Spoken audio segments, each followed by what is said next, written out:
दोस्तों नमस्कार। दोस्तों आज 28 मार्च का दिन है और दोपहर के 12 बजे हैं जिस समय हम ये वीडियो रिकॉर्ड कर रहे हैं। हम आज बात करने वाले हैं परंपरा से हट के। हम आज बात करने वाले हैं श्री राम, भगवान श्री राम की हॉरोस्कोप के बारे में।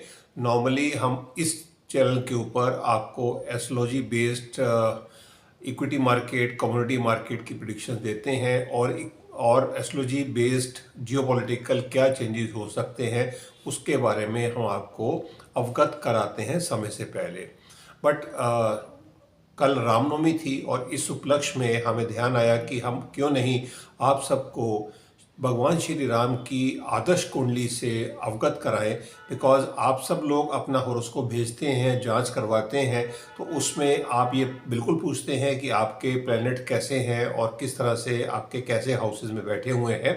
तो हम आपके सामने आज एक आइडल हॉरोस्कोप लेकर आए हैं जिसमें आप जान सकते हैं भगवान श्री राम के हॉरोस्कोप के अंदर क्या योग थे जिसकी वजह से उनको मर्यादा पुरुषोत्तम भगवान राम बोला जाता है।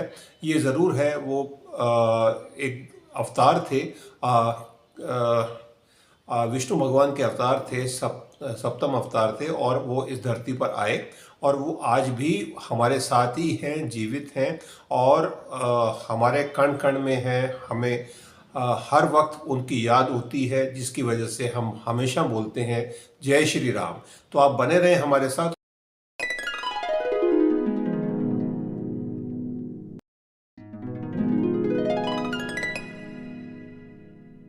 दोस्तों भगवान श्री राम का जो हॉरोस्कोप आपके सामने चार्ट आ रहा है स्क्रीन के ऊपर, ये हमने चैट जीपीटी से डाउनलोड किया है और जो प्लैनेट्स हैं वो उस समय की जो कुंडली थी उसके हिसाब से ही बनाए गए हैं।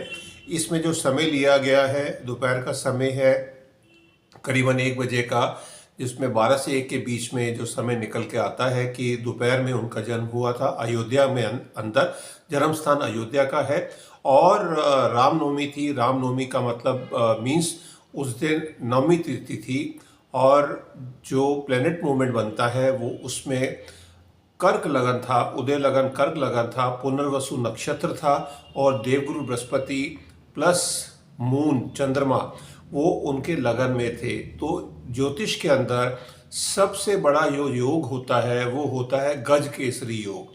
तो उनकी कुंडली का जो निर्माण हुआ गज केसरी योग से हुआ और उनके कुंडली में लगन भाव में देवगुरु बृहस्पति विराजमान है और चंद्रमा विराजमान है, मून विराजमान है और ये पुनर्वसु नक्षत्र में है, देवगुरु बृहस्पति का ही नक्षत्र है।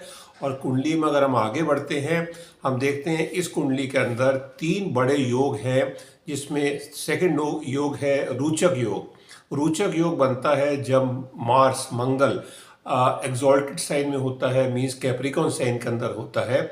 इस कुंडली के अंदर सप्तम भाव में मंगल है और वो एग्जॉल्टेड साइन में है, मीन्स कैप्रिकॉन साइन में है, केंद्र स्थान में ही है। तीसरा बड़ा योग है जो इस कुंडली के अंदर है वो शश योग है। शश योग तब बनता है जब शनिदेव एग्जॉल्टेड होते हैं, केंद्र स्थान में होते हैं और तुला राशि में उच्च के गिने जाते हैं। तो ये 3 उनके प्लैनेट जो हैं वो 3 योग बने हैं इस हिसाब से। और इसके अलावा इस कुंडली के अंदर 2 प्लैनेट और हैं जो एग्जॉल्टेड साइन में है। एक है सूर्यदेव जो कर्म स्थान पर है और वो एग्जॉल्टेड है मेष राशि के अंदर। ये क्या दर्शाता है इसको हम कुंडली की जो विवेचना कर रहे हैं उसमें हम आपको एक्सप्लेन करेंगे। इसके अलावा एक कुंडली के अंदर एक मालव्य योग भी बन रहा है जिसमें शुक्र जो है वो उच्च के होकर मीन राशि में विराजमान है, नवम भाव में मीन राशि में विराजमान है। ये योग भी कुछ कहता है और इसको भी हम आपको एक्सप्लेन करते हैं। तो इस तरह से उनकी कुंडली के अंदर 5 प्लैनेट जो हैं वो एग्जॉल्टेड साइन के अंदर हैं जो हमने आपको एक्सप्लेन किया। देवगुरु बृहस्पति, शनिदेव, मंगल, सूर्यदेव और शुक्रदेव। तो 5 प्लैनेट अच्छे घरों में और उच्च के होकर बैठे हुए हैं। इसके अलावा इनकी कुंडली के अंदर जो बाकी प्लैनेट हैं उनका किस तरह से हिसाब है कि या कहाँ कहाँ बैठे हैं उसको हम विवेचना करते हैं। अगर हम पहले हाउस को देखते हैं जिसको हमने आपको एक्सप्लेन किया, उनका जो लगन है वो है कर्क लगन, और कर्क लगन में देवगुरु बृहस्पति और मून का होना ये दर्शाता है कि उनके पास ज्ञान का अथाह भंडार था। बिकॉज अगर लगन में देवगुरु बृहस्पति और मून की जो युक्ति है गज केसरी योग से, ये पता लगता है कि उनमें गहराई थी उनके ज्ञान के अंदर। मरकरी से तो हम नॉर्मल जो वाक्पटुता है उसको जानते हैं, वेयर एज देवगुरु बृहस्पति से हम ज्ञान की गहराई को नापते हैं कि अगर किसी भी जातक की कुंडली के अंदर देवगुरु बृहस्पति किस घरों में बैठे हैं, और उसी तरह से उसका ज्ञान की गहराई पता लगती है। सबसे खराब देवगुरु बृहस्पति और राहु का गुरु चंडाल योग गिना जाता है, वेयर एज देवतुल्य जो योग है वो बृहस्पति और मून का होता है, और जो भगवान श्री राम के लगन हाउसेस में है। अब हम सेकंड हाउस में जाते हैं। सेकंड हाउस से ये पता लगता है कि आपकी वाणी कैसी है, आपकी जो परिवार की लाइनेज कैसी है। उस हिसाब से सेकंड हाउस जो है, जहाँ पर सिंह राशि आती है, लियो साइन आता है, वहाँ पर कोई प्लेनेट नहीं है, बट उसका जो डिपॉजिटर है मीन्स सूर्यदेव, वो कर्म भाव में बैठे हुए हैं, उच्च के होके बैठे हुए हैं, जो ये बताता है कि जातक जो है वो रघुवंशी है।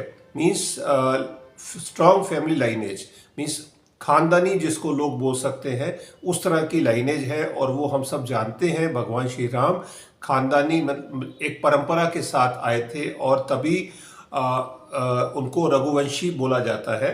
तो ये सेकंड हाउस से क्लियर होता है।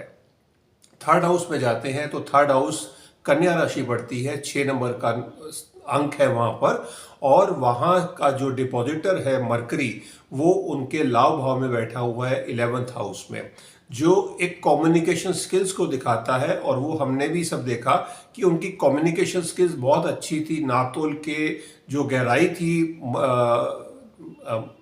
जुपिटर की वजह से वो तो गहराई थी, बट उनका जो बोलने की क्षमता थी वो भी मरकरी की वजह से है, और मरकरी उनके 11th हाउस में विराजमान है।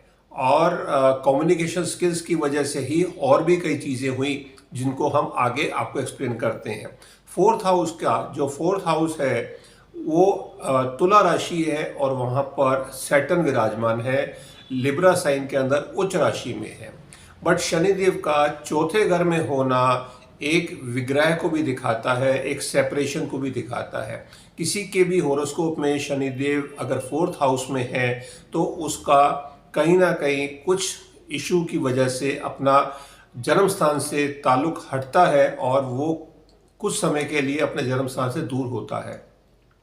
ये हम सब जानते हैं, भगवान श्री राम को 14 साल का वनवास झेलना पड़ा, और वो जो समय था वो शनिदेव की महादशा ही थी उस समय के ऊपर। तो शनिदेव उच्च के जरूर हैं यहाँ पर, बट एक वो सेपरेशन जरूर देते हैं, और जो हमने इनकी लाइफ में भी होते हुए देखा। 5वां हाउस जो है वो जहाँ पर मंगल की राशि पड़ती है, वृश्चिक राशि पड़ती है, ये लव का हाउस है और बच्चों का घर है। और हम सब जानते हैं भगवान श्री राम के 2 संतान थी, लव और कुश। वो कितने पराक्रमी थे वो मंगल की वजह से ही दर्शा पता लगता है, क्योंकि उसका जो डिपॉजिटर है वो उच्च का होकर 7वें भाव में बैठा है। तो ये 5th हाउस का एक हमने आपको आउटलाइन दिया है। 6th हाउस जो है, जिसका जो डिपॉजिटर है देवगुरु बृहस्पति, नवम छठे भाव का स्वामी जो है वो उच्च का होकर लगन में बैठा हुआ है। तो और वहाँ पर राहु विराजमान है। राहु वहाँ पर होने पर शत्रुहंता योग बनाता है, जिसकी वजह से भगवान श्री राम को डिफीट का सामना नहीं करना पड़ा, और जितनी भी लड़ाइयाँ लड़ी उन्होंने उसमें उनको विजय की प्राप्ति हुई। ये राहु की वजह से भी है, जो शत्रुहंता योग बनाकर वहाँ पे विराजमान है। अब अगर हम 7वें भाव में आते हैं, 7वें भाव में मंगल है, और मंगल उच्च का है। बट 7वें भाव में मंगल का होना अच्छा नहीं होता है, और उसकी वजह से ही उनको अपनी फैमिली लाइफ के अंदर एक सेपरेशन झेलना पड़ा, भले ही कुछ समय के लिए सही। जब देवी माता सीता का अपहरण हुआ था भगवान श्री राम का ये एक सेपरेशन का समय था 1 साल का, जिसकी वजह से युद्ध हुआ और फाइनली उनको विजय प्राप्ति हुई। तो ये मंगल का सप्तम भाव में होना भी एक सेपरेशन ज़रूर दिखाता है। अष्टम भाव में कोई प्लेनेट नहीं है और उसका जो डिपॉजिटर है शनिदेव, वो 4th हाउस में है।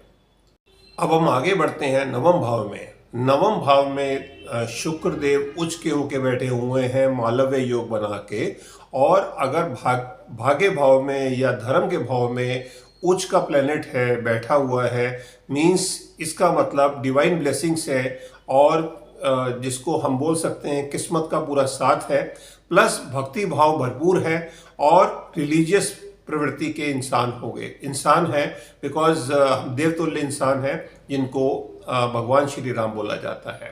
तो ये नवम भाव की इसमें हमने आपको व्याख्या की है, बताया है। जो 10th हाउस है जहाँ से कर्म भाव को देखा जाता है, कर्म भाव में सूर्य देव उच्च के होके बैठे हुए हैं, जो हमने आपको 2nd हाउस से भी लिंकेज दिखाया है।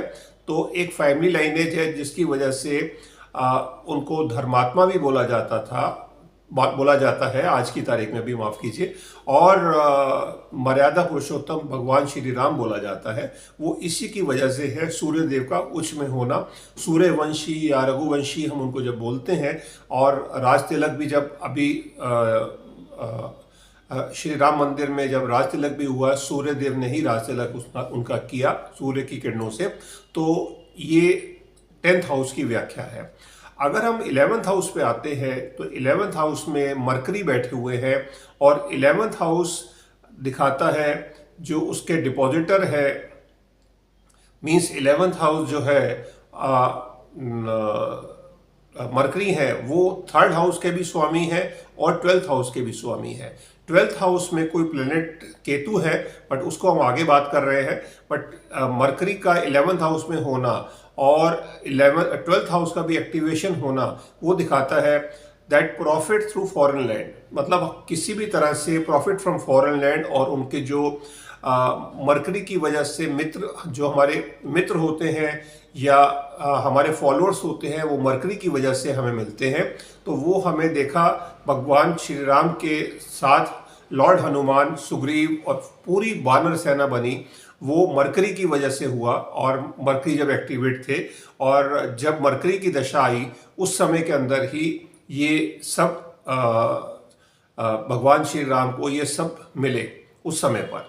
और मरकरी कम्युनिकेशन के भी प्लेनेट हैं, मैनेजर स्किल्स के प्लेनेट हैं, शॉर्ट टर्म गेन्स के भी प्लेनेट हैं।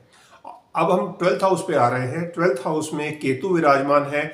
केतु स्पिरिचुअल लिबरेशन और मोक्ष को दर्शाते हैं। मीन्स मोक्ष जब उनको मिला, उन्होंने अपने आप को लिबरेट ही किया था, जल समाधि ली थी भगवान श्री राम ने, और केतु की वजह से ही वो डिटैच हुए और उन्होंने इस संसार को त्यागा था। ये उनका एक छोटा सा हमारी तरफ से तुच्छ प्रयास है भगवान श्री राम की कुंडली के बारे में, जो हमने आपको व्याख्या करके दी है। उम्मीद करते हैं आपको ये व्याख्या से एक समझ आई होगी कि होरोस्कोप के अंदर, भगवान श्री राम के होरोस्कोप के अंदर क्या क्या गुण थे, और उनके कोई भी घर से हम उठा के देख लें तो हम एक पूरा एक लेक्चर दे सकते हैं, पूरा बात व्याख्या कर सकते हैं, और उनकी कुंडली से हमें काफ़ी कुछ प्रेरणा मिलती है, सीखने को मिलता है। और उनको शत शत नमन है इस उपलक्ष्य पे, रामनवमी के समय के ऊपर। और अंत में हम जाते जाते यही बोलेंगे, जय श्री राम।